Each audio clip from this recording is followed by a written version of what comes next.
Call the meeting to order. Let the record show all board members are present. Do I have a motion to approve the agenda? With adjustments, we're going to move under recognitions. B is now A and A is now B. And under new business, we're going to add F, consider approval of the quality assurance testing for Woodrow Wilson High School. Okay. I move we approve the agenda with the adjustments as were stated. Second. Motion's been moved and seconded. All those in favor say aye. Aye. Motion carries. Okay. First thing on the agenda is A. Mr. Dillon. Coaches Award recognitions.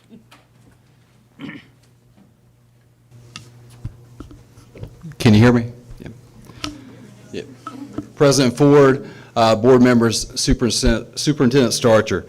It is my honor tonight to stand before you and get to recognize two of the finest coaches we have in Raleigh County and recognize them as two as the best coaches in the state of West Virginia this past year. That would be Mr. Scott Cuthbert and Mr. Ronnie Olson. I will start with Mr. Cuthbert first. Mr. Cuthbert is the current baseball coach at Independence High School. This past year they had a record of 21-13.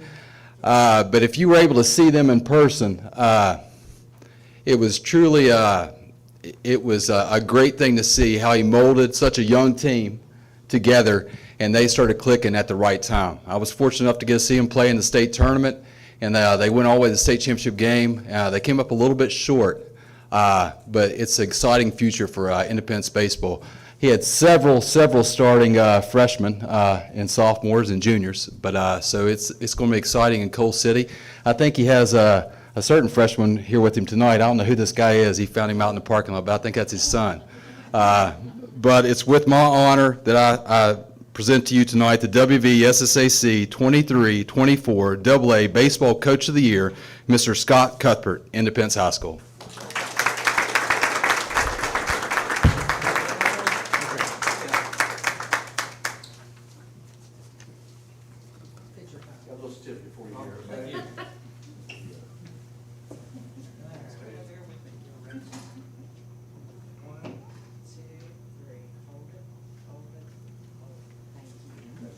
Thank you. Thank you.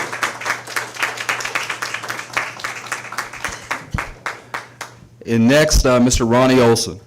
Coach Olson this past year had a record of 23-4. His overall coaching record as the head coach at State Spring High School is 161-38. Once again with them, if you were able to watch them play this year, they were a true example of a team. Both of these teams really took the personality of their coaches, played with grit, and played with heart. And Shady went all the way to the state tournament, and they won the daggone thing. So they were state champs this year, and that's a credit to Mr. Ronnie Olson.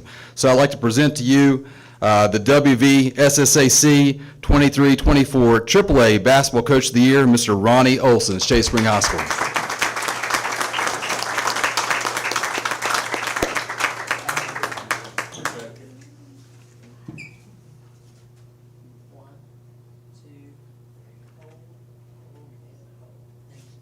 Congratulations. Appreciate it.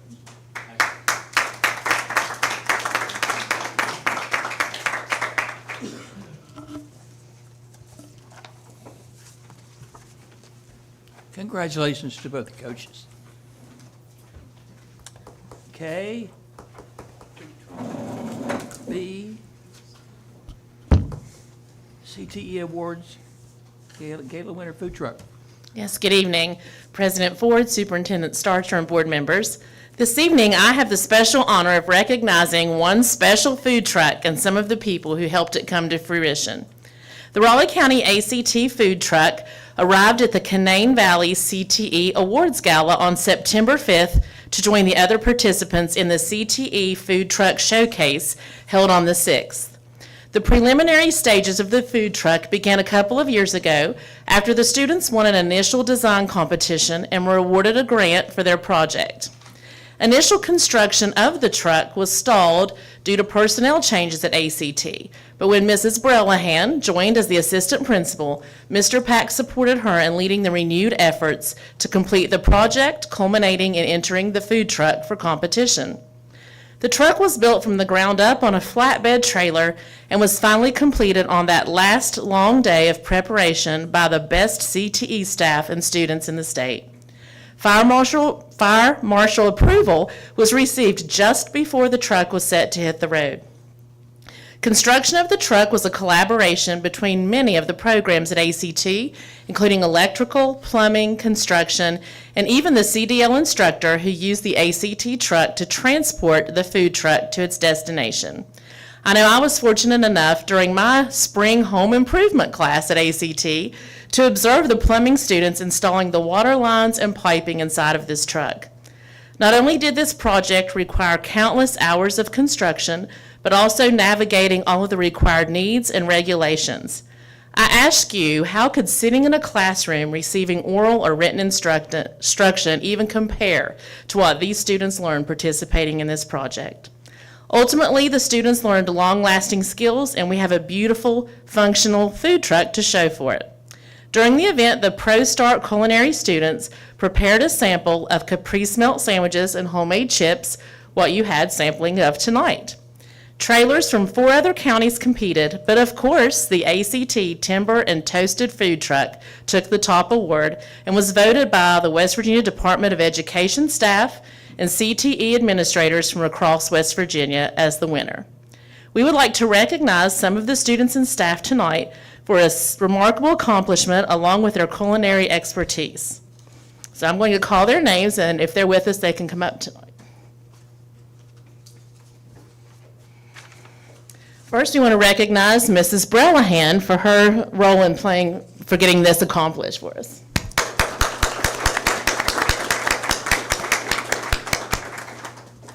And the students that are here with us tonight, Savannah Edwards,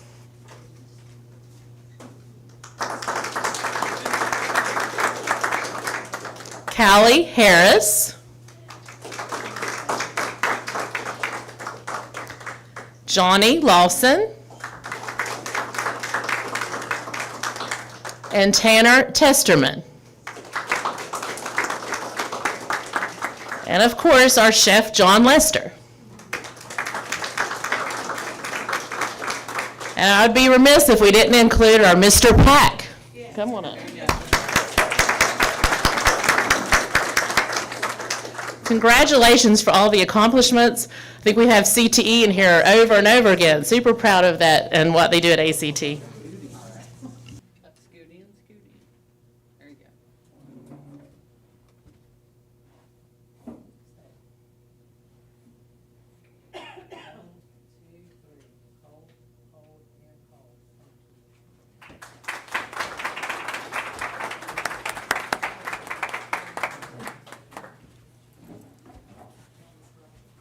Got all these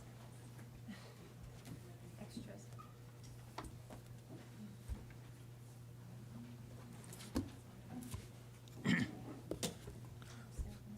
Congratulations.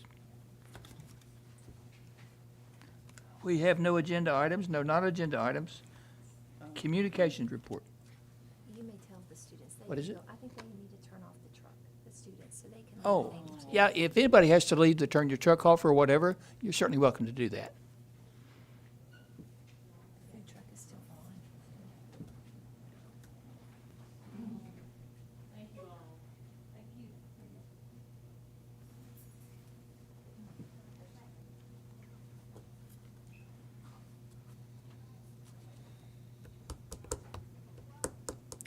Communications report, Dr. Hutchins.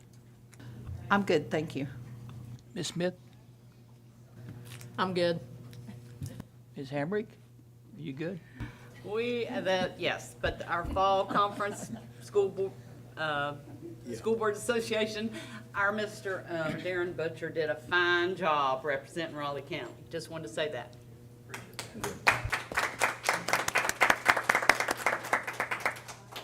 Mr. Snuffer? I'd second what Marie said. Darren did us proud. I think it stood out at the conference and stuff. And I will say this too, to the other board members. I've been going a lot to conferences. Probably the first time in 10 more years, all 5 board members attended the conference together with the superintendent. And I thought that was really good for all of us to be here together as a unit. And I really appreciated that, and I thought it went really well.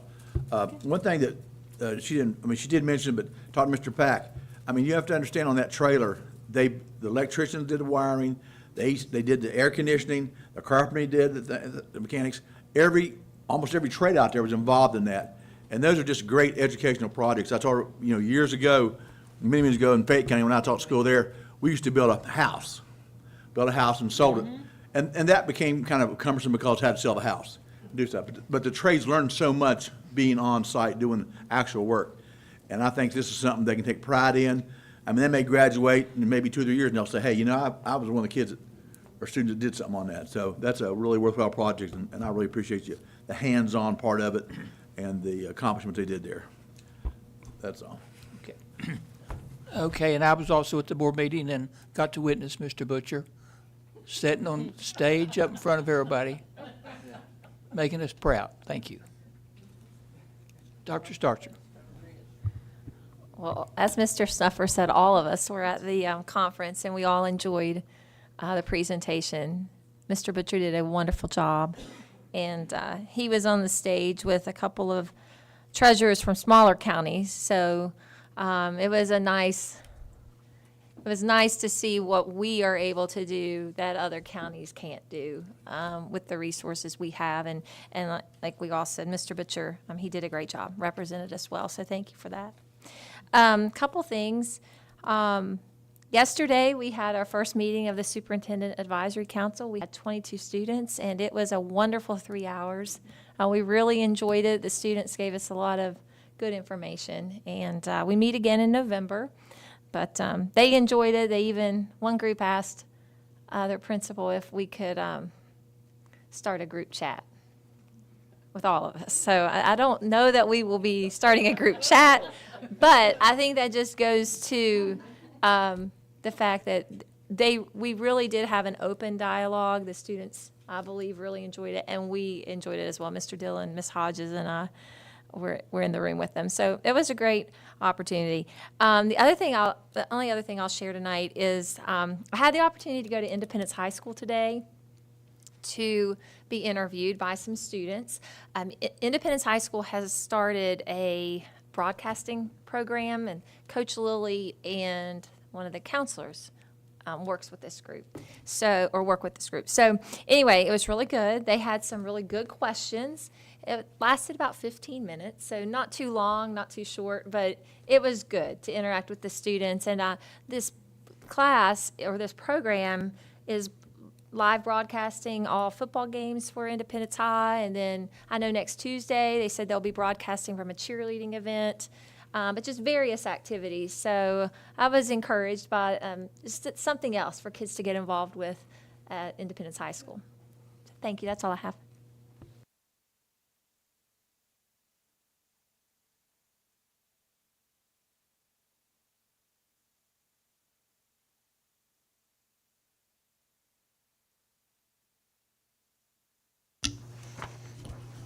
Good evening again. So tonight I'm going to present to you the West Virginia Balanced Scorecard. The scorecards were opened up to the public on September 11th. And basically the Balanced Scorecard is just a one-stop shop that incorporates all the data that we're going to talk about tonight for our schools. You have a handout in your packet that looks like this with all the different colored levels there.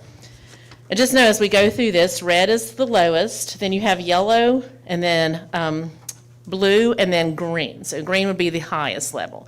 So we're going to talk about that a little bit as we go through the presentation. So the first thing that they look at are the academic indicators, which is academic achievement, academic progress, English learner progress, and graduation rate. Those are the 4 academic indicators. An academic achievement, basically to sum that up in a nice package there, would be just to be set to say this is their proficiency. When we talk about a student's proficiency, that is what would be their academic achievement. If a student exceeded standards, they get 1.25 points for their school, all the way down to, even if you don't meet standard, you get 0.25 for your school. So this is part of the calculation that is done in preparing the scorecard.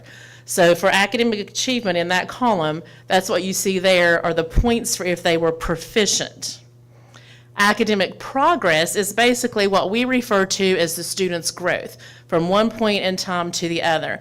And be mindful that when we talked about academic achievement, that's the school SAT day exam that our 11th graders take. That's also the general summative assessment for 3 through 8th. And then the alternate summative assessment, which is our DLM. So that incorporates all 3 of those. So the academic growth, the progress, is the general summative assessment and the alternate assessment. So what you see here is if 65% or more exceed the standards on those, then you're going to be in the green. And you see how that works on down there. So you're red if less than 35% of your students did not meet their growth or did not demonstrate growth.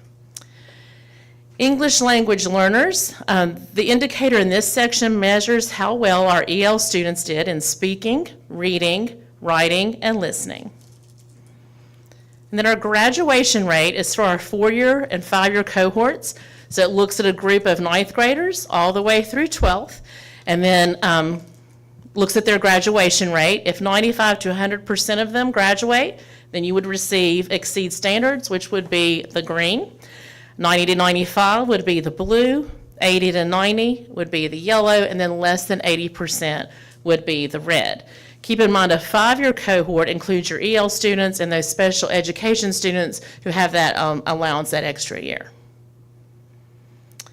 The next set of indicators would be the student success indicators, and that includes attendance, behavior, on track to graduate, and post-secondary achievement. Those are a little harder to explain, and we'll talk about those, but that's focused on their success in different areas other than the achievement piece. So attendance. Attendance is measured by the percentage of students who have attended school 90% of the time or greater. So if 95% of your students have done that, then you're going to exceed standards. 90 to 95, you would meet standards. 80 to 90 partially, then less than 80% does not. As you can see on your chart, and we'll take a look at that as well, our county really suffers in the area of attendance. We do not meet standard at most of our schools. And then though we have a few there that partially meet that for our attendance. So we have a lot of students that we consider, they're called chronically absent if they don't meet that 90% mark. Behavior and discipline is the number of students that receive no out-of-school suspensions at a level 1, 2, and some 3s. This exempts some of the level 3s and all of the level 4s. So if you have a weapon or drugs or in that level 4 category, that exempts you from this. So it's not part of that data. So if 95% or more of your kids do not receive out-of-school suspensions, then you're going to have a green. And so if you look there, you'll see most of our elementary schools did very well with that. So there's nothing on high schools, is there a reason? We're going to look at high schools. I think I have that data on high schools as we go through here. I don't know why it didn't show up there. Yes, we do have that on high school, I think, when we go through here. On track for graduation is the percentage of 10th grade students who are making reasonable progress toward graduation. They have at least 12 or more credits at the end of their 10th grade year. Post-secondary achievement, that's the percentage of seniors who meet selected post-high school achievement criteria sometime during their 9th through 12th grade. And so you see there, if 80 to 100% do that, then you're going to exceed standards. 65 to 80 meet, 50 to 65 partially, and then less than 50 do not. And those criteria are, they either have to have 1 or more college readiness benchmarks through their AP courses, complete a dual credit course with a C or above, or have completed a Department of Ed approved CTE program of study and received a workforce entry score on the technical assessment. If you remember at the last board meeting, we recognized the CTE programs for their scores being so high on the NOCTI. That's part of this here. Now, if you'll look at the slide, this shows West Virginia in comparison with itself. So West Virginia in 23 and 24, there was a decrease in enrollment, a decrease in FTE, which is full to academic year enrollment, but they increased the attendance percentage and the graduation rate for the 4-year cohort and a decrease in the 5. So we have seen an increase across the state in attendance and then in the four-year graduation cohort. Looking at our county, you'll see the difference of 23 and 24 there. Of course, we know that our enrollment has decreased. You see there, and our FTE enrollment has decreased a couple hundred. But our attendance rate increased, very small, but it did increase, so I was proud of that. And our graduation rates have increased from that of the year before. This one's a little hard to read, but I'm going to show you where to find this live data. But if you look at this, this is what the scorecard looks like to parents, to the public. And it shows, one thing I need to explain is if a block is almost full, that's a good thing. So you see almost red there for West Virginia and yellow down here for us. The more full that is, then the closer it is to becoming the next level up. So if you're almost full with yellow, then you're close to getting the blue. So you can see compared to West Virginia, we definitely have recognition that our middle schools are higher than the state in English and math achievement and proficiency, growth in math. You look at our middle schools there. And then our EL students, if you look at the elementary level in the state, they are yellow, but yet we're green at our level, so that's good. And then we talked about behavior earlier. If you'll look up at the middle schools at the state, they're blue, but we are a yellow. So that's concerning that we're suspending too many kids for lower level infractions. So that's something that we need to take a look at. Then at our high schools, our graduation rate are lower than the state in the 4 and 5 year cohorts. That's something concerning. But we do need recognition on track to graduate, and our post-secondary achievement is above the state level there.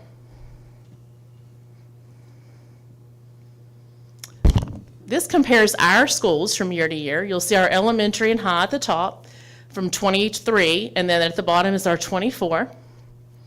So we had an increase in elementary English, middle school math, English language arts at elementary, EL learning, but then we decreased our attendance. Very little, but we did have a decrease there. The high schools did improve their graduation rate, but then increased our on track to graduation. But attendance is certainly a concern of ours. And I think it is across the state, but definitely something that we need worked on there. So I'm going to show you now. We talked about this when we talked about the GSA scores. Remember, I told you if you went to Zoom West Virginia, and this is public site, the state assessment results were here. We looked at that the last time that I shared the GSA assessment. The balanced scorecard can be found in this corner. And here's what shows for the state. And then you would choose your district on this side.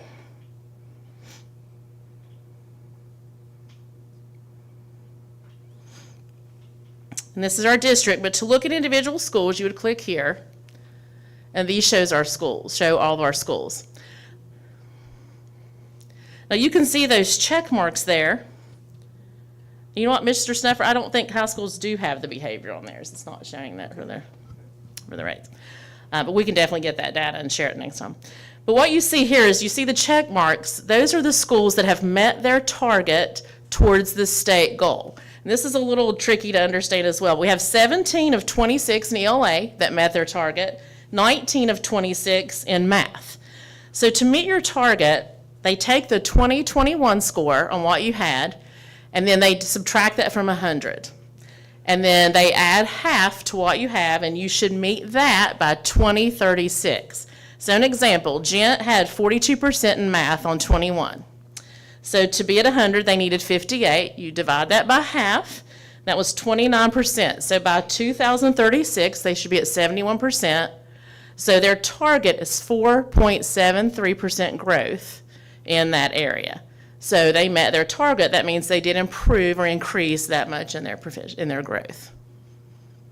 So everyone with a check met their annual target. Even though we still have some poor performance, they're meeting that goal for the state.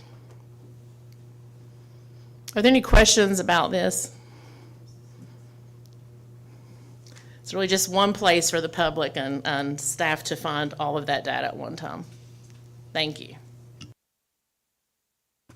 Thank you.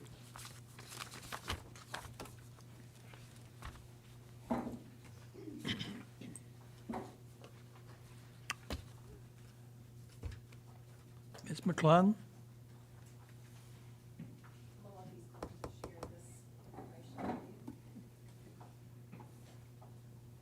Math and movement proposal.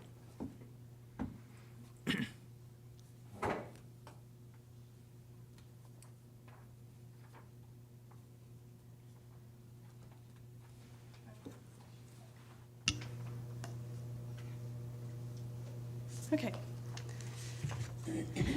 Good evening, President Ford, Dr. Starcher, board members.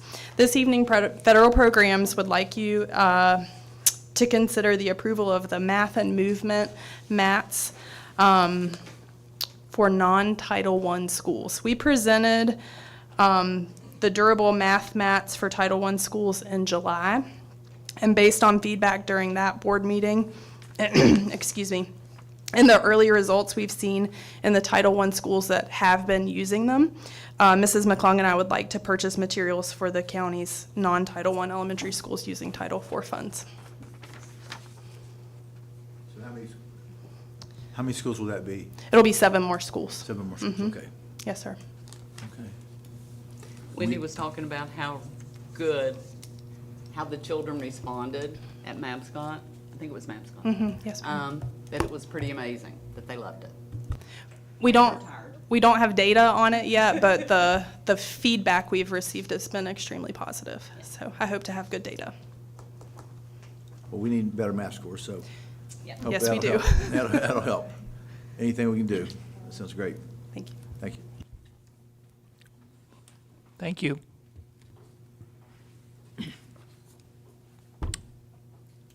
Ms. Lacy, Director of Attendance. So Miss Lacy had to be in Charleston today and had to fight the traffic to get back home, so I'm going to provide the report.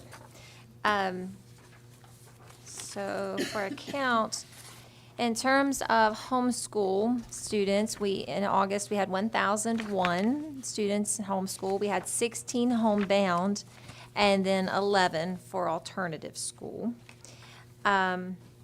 The first month, we had 2 high school exits as compared to 8 last year, so that's good. And you can see in your report where those exits occurred. And then, not including pre-K, our enrollment for the first month was 9,538 students with an attendance rate of 92.728%. How does that compare with last year? Do you know? I don't have that information with me, but That's I will fine. get it to I you. mean, I can provide it to the board. I mean, even at the next board meeting, I'm just curious. I'm sure we're not growing a lot bigger, but I just wonder where the trend was. I will send it to you. I don't have that answer. That's fine. Thank you. Rick, are you Thank you. talking about comparison of first month last year to comparison of first month this Yeah, year? that's what I'm saying. Where Yeah, are we that would trending? be Are we interesting. trending, I think, we have a lot of competition out there with private schools and this homeschool stuff, so students we may have lost from last year, the first month, and what we have this year kind of tells us where we're going forward with. Yes. And this number here does not include pre-K? It does not include pre-K. I'm going to, just looking at the number, I do believe this is less than we were last year, but I need to confirm Yeah, that. I that'd be do fine. believe, based on this number, our enrollment is lower. Yeah, okay, thank you. You're welcome. Thank you. Mr. Butcher. Annual financial statement presentation.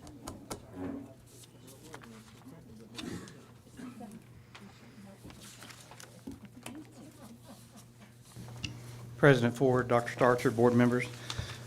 I wish my presentation was as brief as Melody's, but unfortunately,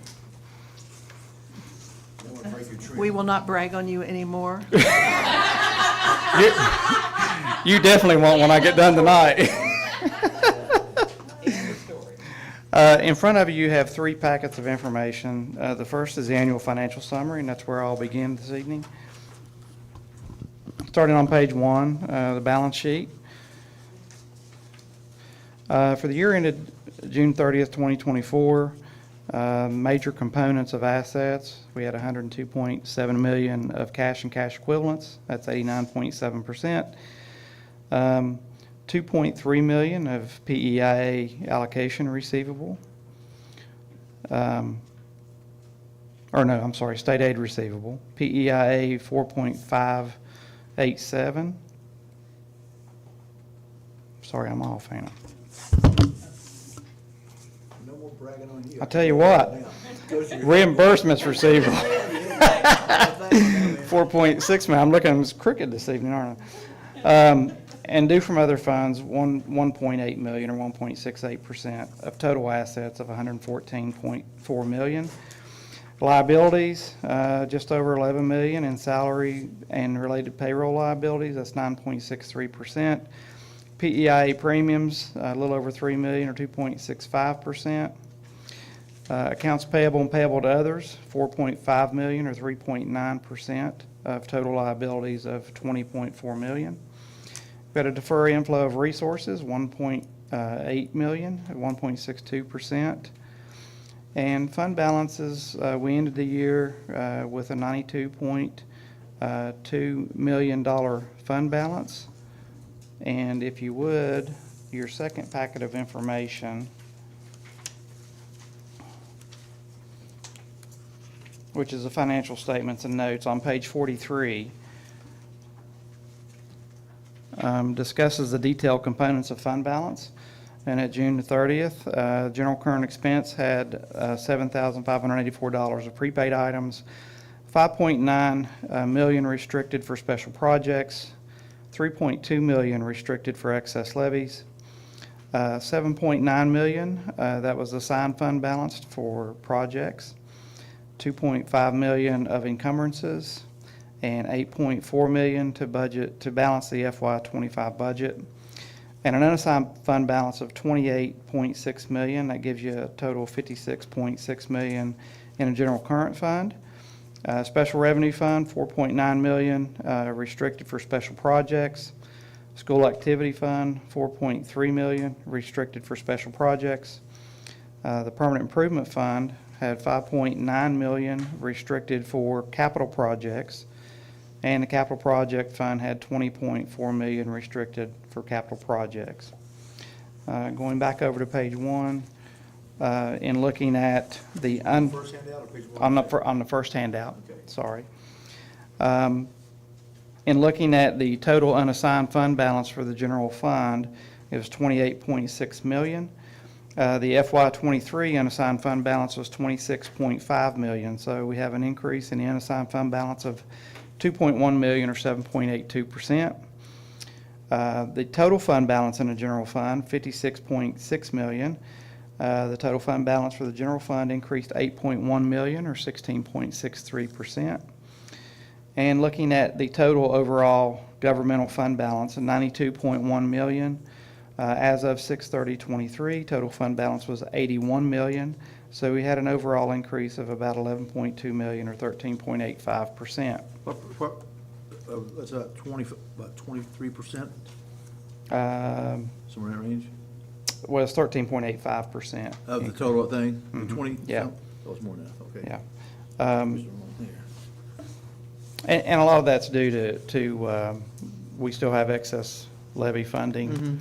And the excess levy collections came in higher, and also investment earnings came in higher. So Unassigned, that's- we have 28 million, right? What you said over there? Yeah, that's what it says. Mhm. And the total, and well, that's the government funds, I would say, I saw the 92 million out there, but that's total government funds. Yeah. So of the government funds, it would have been more like 20+% of that, okay, Yeah. but not the total thing, I got you. Okay. Over on page 2 is a statement of revenue, expenditures, and fund balances. Of course, the general fund, that's restricted, that's an unrestricted fund, except for some excess levy and other funds that are in that. Funds 61, 65, and 71, of course, those are legally restricted to a particular purpose. And GASB 84 requires us to recognize the school activity fund, so that's why you see Fund 65 there. Fund 41, of course, is restricted to permanent improvement, and Fund 51 is used to acquire, build, or renovate major capital assets, and that is Capital Projects Fund. Major components of revenues for the year, property taxes, $49.1 million, or 25.7%. State source revenue, $97.1 million, or 50.84%. Federal source revenue, $35.6 million, or 18.65% of total revenues of $190.9 million. On the expenditure side, the first three components of expenditures, instruction and support services for students and staff, it's $105.5 million, or 58.67% of total expenditures. Other major expenditure areas, $7.3 million for school admin, 4.06%. Operation and maintenance of facilities, $16.3 million, or 9.07%. Student transportation, $13.2 million, or 7.34%. Food service, $9.8 million, or 5.47%. Capital outlays, $20.8 million, or 11.58% of total expenditures of $179.9 million. When you take the revenues less the expenditures, you have an excess of revenues over expenditures, which is a good thing, $11 million. When you add other financing sources of $195,000, and that's on proceeds from disposal of property and also proceeds from finance purchases and school-based instructional software subscriptions. That gives you $11.2 million for your net change in fund balance for the year. You add that to the beginning fund balance of $80.9 million to get your ending $92.1 million. What would those fund balance. transfers out be, mostly? It says transfers in, transfers out. What would those transfers out be mostly? A lot of those are designated funds requests where we're moving funding to permanent improvement funds, Okay. capital project funds, or to other areas within the budget. Okay, So, that's good. over on page 3 is the supplemental schedule of expenditures. This is a required publication report. Published expenditures, which is any expenditure over $250, totaled $69.2 million for the year. Less than $250 expenditures total $53,000 for the year. So you add those together, you get $52.9 million. That's 29.38% of total expenditures. Then you've got your published salaries for the board and superintendent, $179,280 for both of those. Non-published salaries of $86.3 million. When you add that to the published salaries, you get $86.4 million. $40.5 million of benefits gives you $127 million of total salary and benefits. That's 70.62% of total expenditures of $179.9 million. The rest of the handout from page 4 over to page 38, 39, that is the published listing for all expenditures exceeding $250, and those totaled $69.2 million.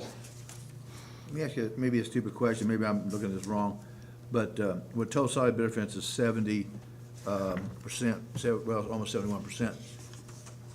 When I first came on board, I thought that was a lot higher. We had a lot higher percent for our budget went that. Well, I think what's bringing that down some is our capital spending over the last 2 years. That's what I thought, maybe that's what we've been using. It is skewing that number a little Yeah. bit. You'll start seeing that number come more back in line. Right. I Along, remember one you time would it was- expect to see 75-25 or 80-20, Yeah, and those will come back because in. at one time I remember it was close to 80%, that's what. Yeah, yeah. Okay. On Not your- that, no, I'm not saying it's a bad thing, I'm just saying that is. Right, right. Yeah, Well, you'll see here in a minute. I mean, we've closed out a lot of projects this Yeah, year, yeah, so. yeah. Over on the financial statements, page 12, statement of net position. The statement of net position tells what the district owns and owes as of June the 30th. The net position is what is left over after all liabilities are satisfied. And this report begins with assets from cash and cash equivalents down to reimbursements receivable. Those are assets that are most easily converted to cash, and those totaled $112.6 million. Then you have your capital assets, was $217.2 million. Then you have your right-of-use assets, net of amortization, $2.1 million, and OPEB of $332,000. So you have 332,000 of assets.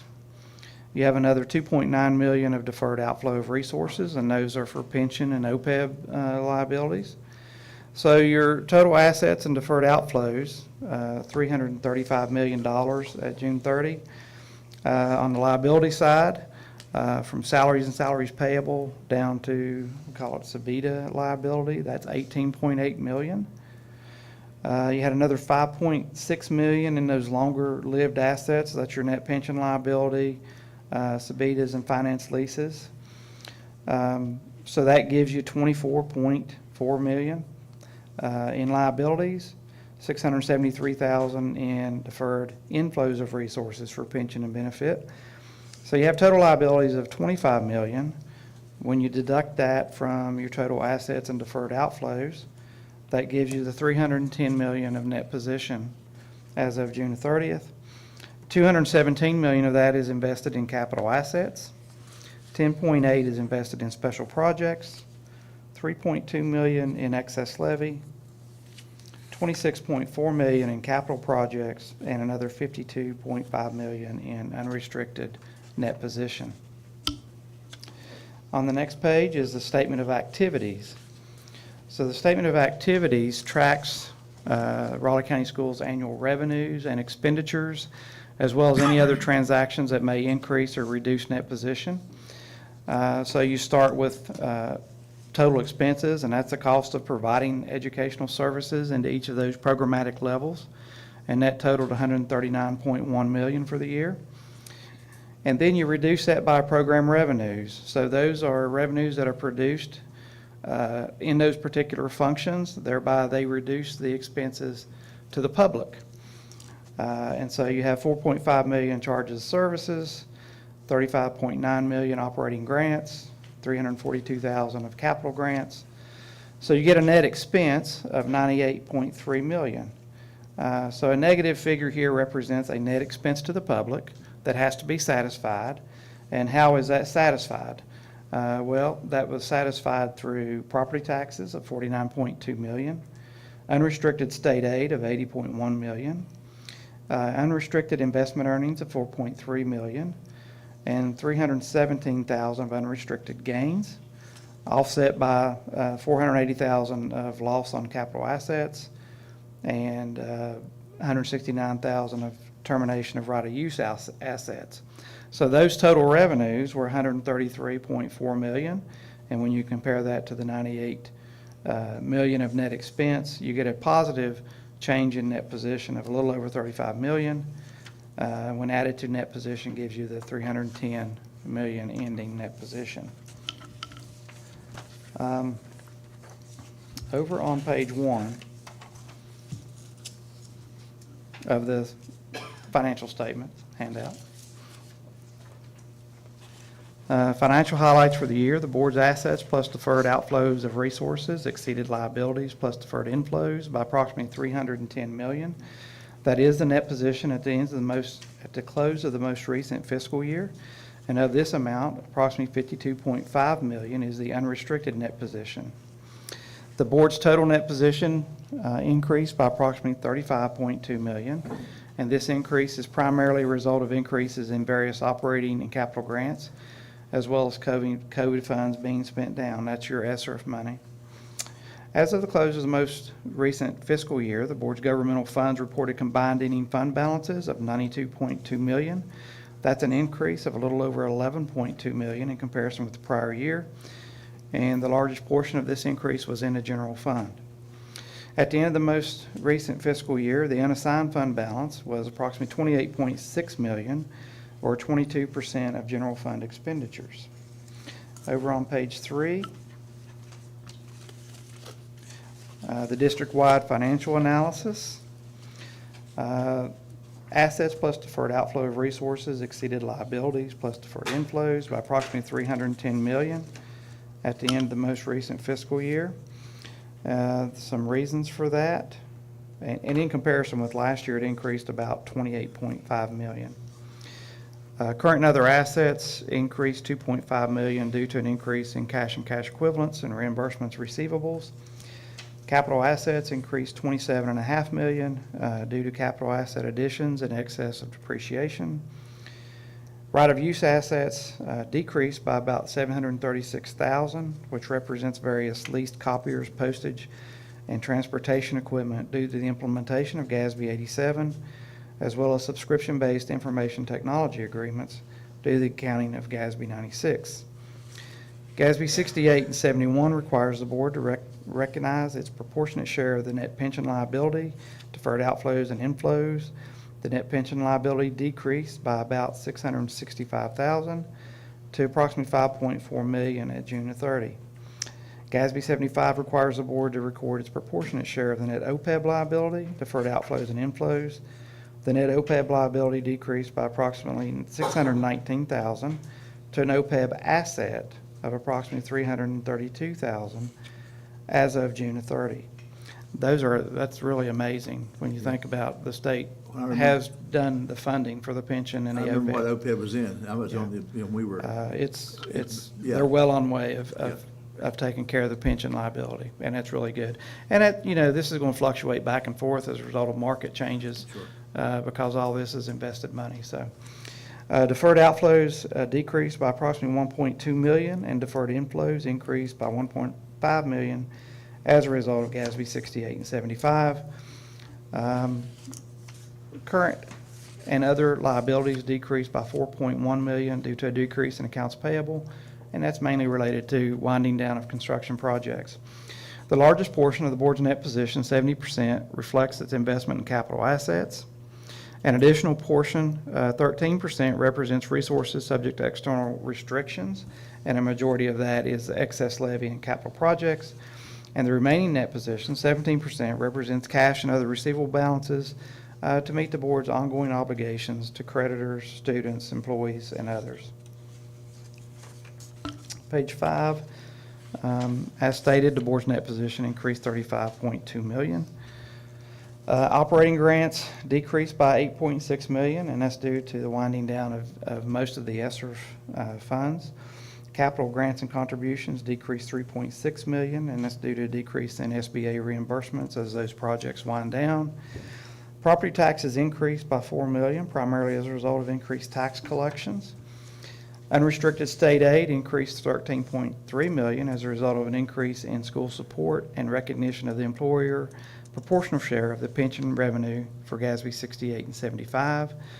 Unrestricted investment earnings increased $1.9 million as a result of increase in interest rates. And the board's total expenses decreased by $15.3 million, due mainly to decreased instructional costs. And that sounds strange, but when you think about the ESSER money and the winding down of those funds, that's why you're seeing that. Over on page 9, capital assets. The board's investment in capital assets was $217.2 million. And major events during the current fiscal year, building and improvements increased approximately $47.2 million, which is due to the completion of several construction projects, and that's the Stratton Elementary, the Woodrow Wilson Labs, and Shady Spring renovations is the main portion of that. Construction in process likewise decreased by about $19.4 million.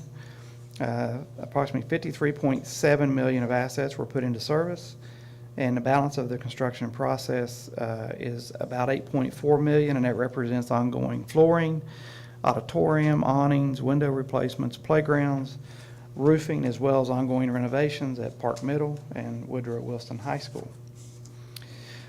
Next page, long-term debt. At the end of the most recent fiscal year, the board had total bonded debt of $0, capital lease obligations of $0, accrued interest of $0, and the obligation for compensated absences for vacations was about $183,000. The board's proportionate share of the net pension liability decreased by approximately $665,000 to $5.4 million, and the board's proportionate share of OPEB liability decreased by approximately $619,000 to actually be an OPEB asset of $332,000 at June 30th.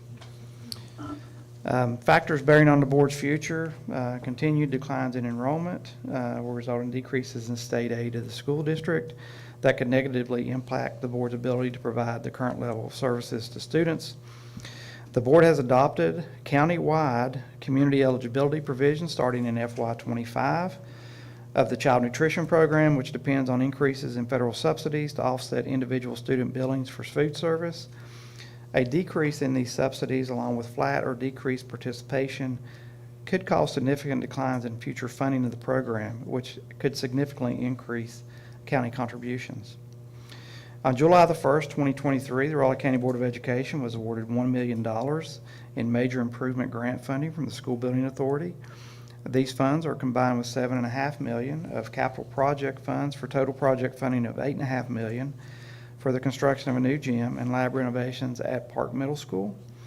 On April the 10th, 2024, the Raleigh County Board was awarded $2.1 million in needs grant funding from the SBA, and these funds will be combined with $2.1 million of capital project funds for a total funding of $4.2 million for waterline replacements at Woodrow.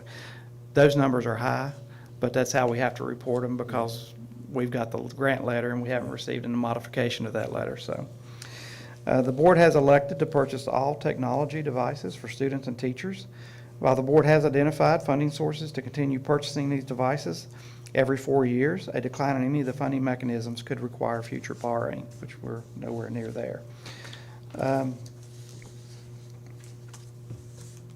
Your last handout is the designated funds request.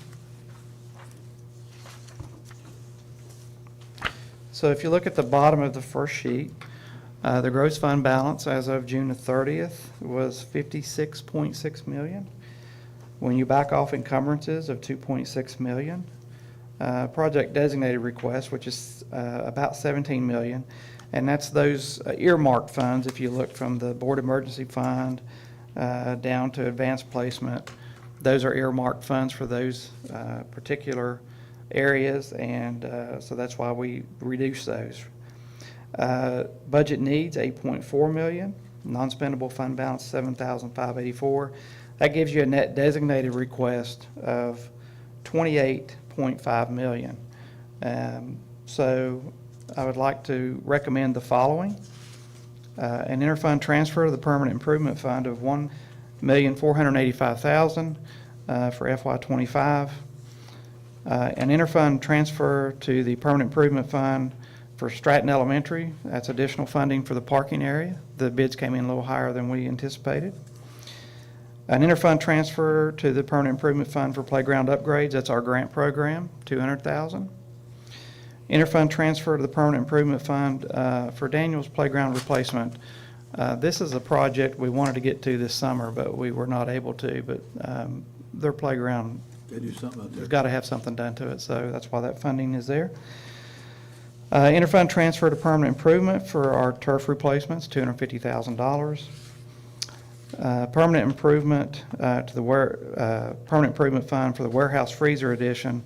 That's a $1.5 million that we discussed in the budget work session, and that's related to CEP. We already have a deficiency in keeping goods at the auxiliary. We have to have a trailer there now, and to be all honest, if we had an emergency where we had to pull funds back from schools or pull food back from schools, we would not have the facilities to store it. So that's in for your consideration.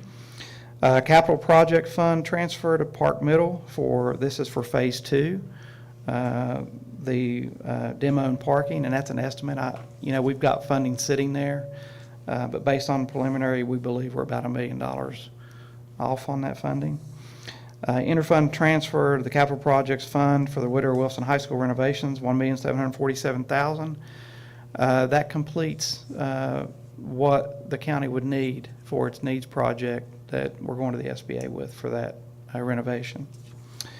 That leaves you with contingency reserves of, board emergency fund, $75,000, and bus replacement, $150,000. That's through the excess levy, the increase for this year. That leaves you with $20.6 million contingency reserve. What does that mean? Well, reserve levels are typically defined in terms of their total as a percentage of either operating revenues or expenditures, and Standard & Poor's views available fund balance when assigning bond ratings as low 0%, adequate 1 to 4%, good 4 to 8%, strong 8 to 15%, and very strong greater than 15%. The Raleigh County Schools contingency reserves as a percentage of FY24 general fund expenditures is 15.9%, which that puts Raleigh County in that very good contingency placement. On the next page, and really the next page is a summary of the carryover supplement. From the general current expense fund, 19.9 million of regular general fund budget transfers, and then 28.6 million, which is the designated request we just went over. That has those transfers to capital projects, permanent improvement, and so forth. 802, which is a permanent improvement fund, 5.9 million carryover. Capital projects fund, 22 million carryover. Special revenue fund for restricted projects, 10.8 million carryover. Fund 71, ESSER, 2.3 million. And really, that's just carrying over the amount that we're due on reimbursement receivable for that. ESSER funding is done. So this will be, FY24 will be the last year of reporting that we'll have to do on the ESSER funds. Other than, I don't think the our PICI funding is included in that. So, and that's all I have. Do you have any questions? No, great job. You know, I think Mr. Butcher ought to take the county kids out at the high schools and give them a one-day lesson in budget. Too. Seriously, I mean, most people don't have a clue what goes in this budget. It is a big task. Yeah, it's a thing. And it's hard to see how all the pieces fit together, and I know it's overwhelming for you all, even sitting here tonight, trying to understand it. But it's really hard to present. I mean, that's a fraction of the total document, but I think that gives you the It's changed highlights. so much from when I first, we didn't have GASB, then we had GASB whatever number, then we got another Yeah. GASB number, and then we did that, then we had OPED came in, so just keep adding more elements to it. And every one of those is a tremendous amount of work to implement. I mean, just the school activity funds, me and Mr. Click probably spend well over a week just on that one fund, trying to get it balanced and reported. So it is hard when they implement new GASB statements, but that's life. You gotta start showing. That's what I signed up for, right?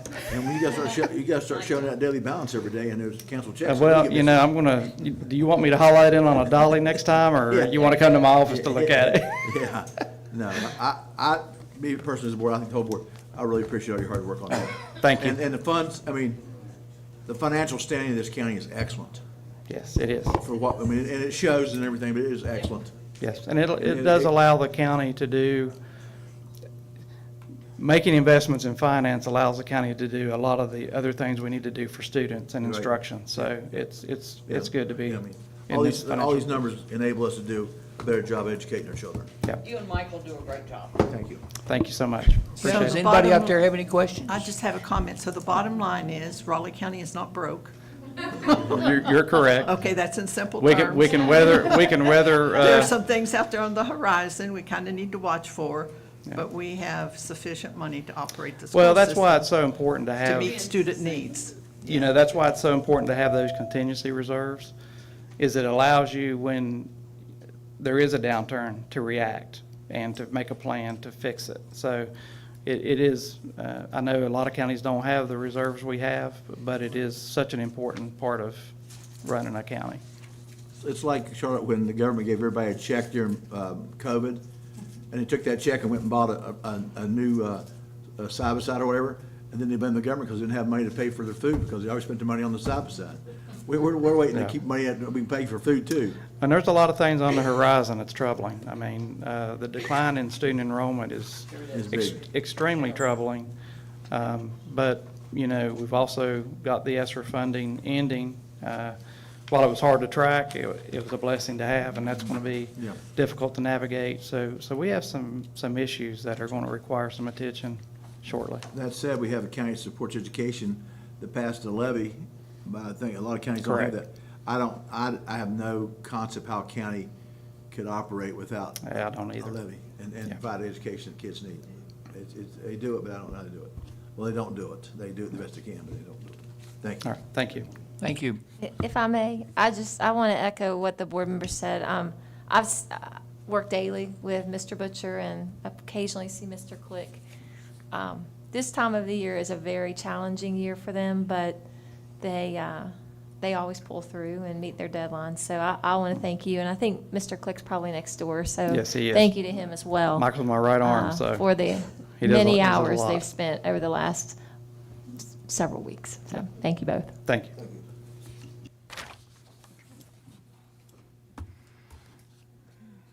Okay, we have no unfinished business.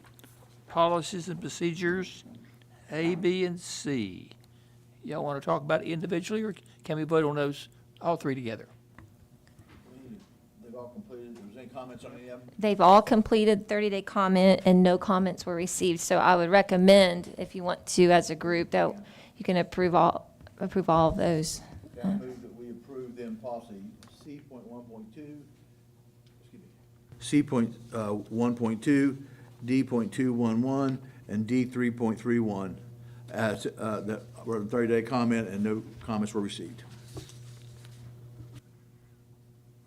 Is there a second? Second. All those in favor say aye. Aye. Thank you, Marcia. Consent items, A, B, and C. And D. And, yep, that's it, D. So, A, B, C, and D, y'all want to talk about those individually, or do you want to vote on those as a package? Under consent, so I move that we approve the consent items as were submitted. I second. Motion moved and second, all those in favor say aye. Aye. Motion carries.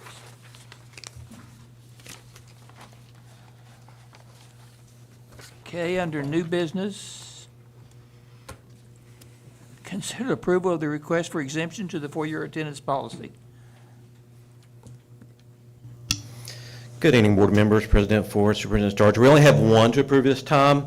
This may seem like the night of Academy of Career and Technology, but it's one that ACT has worked with for quite a while. It's a Woodrow Wilson student who started at Mountaineer Challenge Academy, did not complete the high school equivalency testing while there. They've come back and worked really hard for quite a while. They've just completed and are now going to be counted as a graduate rather than drop out, and they're asking for an exemption.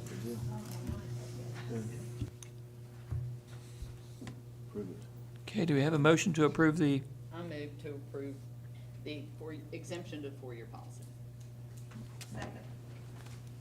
all those in favor say aye. Aye. Motion carries. I'll get you. Didn't push my button.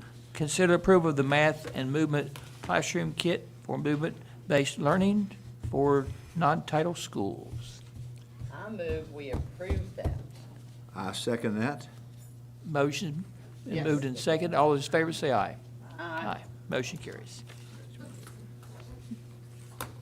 Consider approval to select architect and engineering firm for small projects within the district. Yeah, one of you.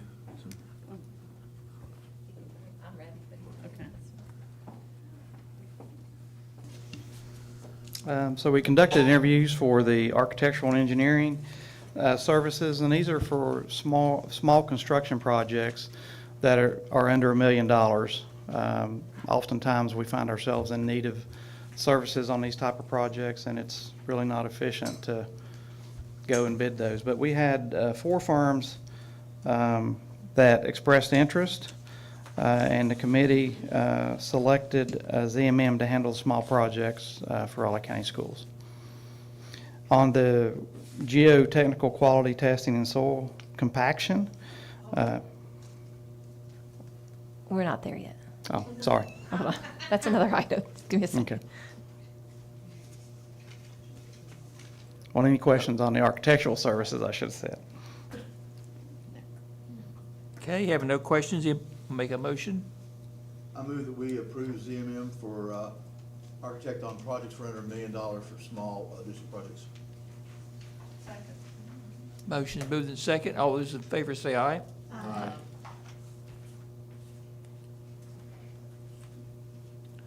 Consider approval of the annual financial statement. You want to go over that again?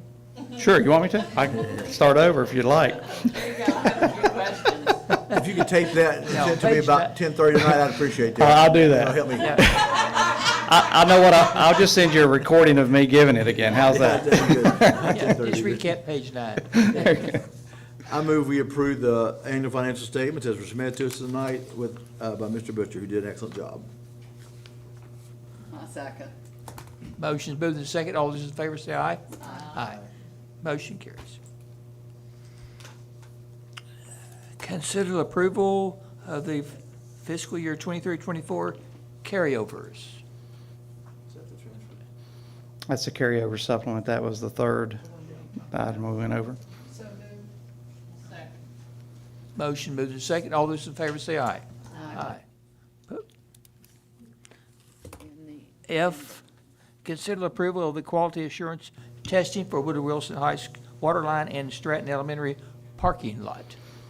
Yes, so we held interviews for geotechnical services and soil compaction services for Woodrow Wilson High School and Stratton Elementary. There was 3 organizations that submitted, and after careful review, the committee chose Teradon Corporation to handle the quality testing and soil compaction studies. Okay, y'all heard the recommendation. Have a motion? I move that we approve Teradon for the quality assistant shirt testing for Woodrow and Stratton Elementary parking lots and water line. Motion moved in second. All those in favor say aye. Aye. Aye. Motion carries. Thank you, Mr. Butcher. Consideration of personnel, approved superintendent's recommendations for personnel 24-25. Good evening, everyone. We do have a few clarifications and changes, so if you'll flip with me to page 2. Middle of the page, extracurricular secondary, section A, Aaron Lambert needs to have an effective date of August 28th, 24. Next page, page 3. Under federal programs, section B, please remove that. Taylor Lilly, that is a duplicate that's already been processed. Under contracted services, section A, the effective date should be listed as 9/25/24.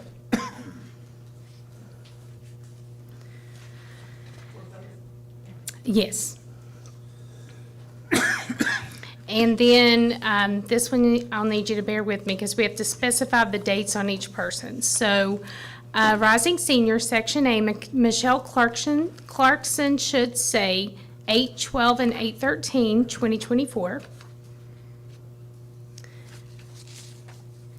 Allison Frost should be August 8th, August 12th, and August 13th, 2024.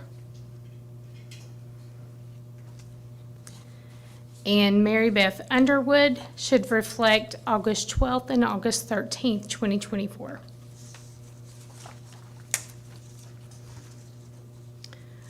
On page 5. Is there one for Missy Rich? She worked the date that was listed at the top. So the other ones turned in different payroll sheets, so the dates had to be clarified. Okay.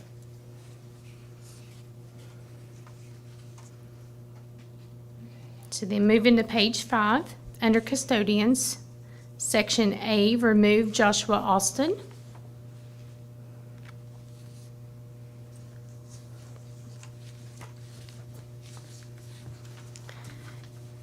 And then on page 6, under transportation, section B, recommended for transfer should be reflected as 9/30/2024. Thank you. Your recommendation. My recommendation is as presented with the changes noted by Ms. Samanko. Y'all have heard the recommendation, do I have a motion? Second. Motion's moved and second. All those in favor say aye. Aye. Aye. Motion carries. Well, that's all we have on our agenda. We thank you for coming. This meeting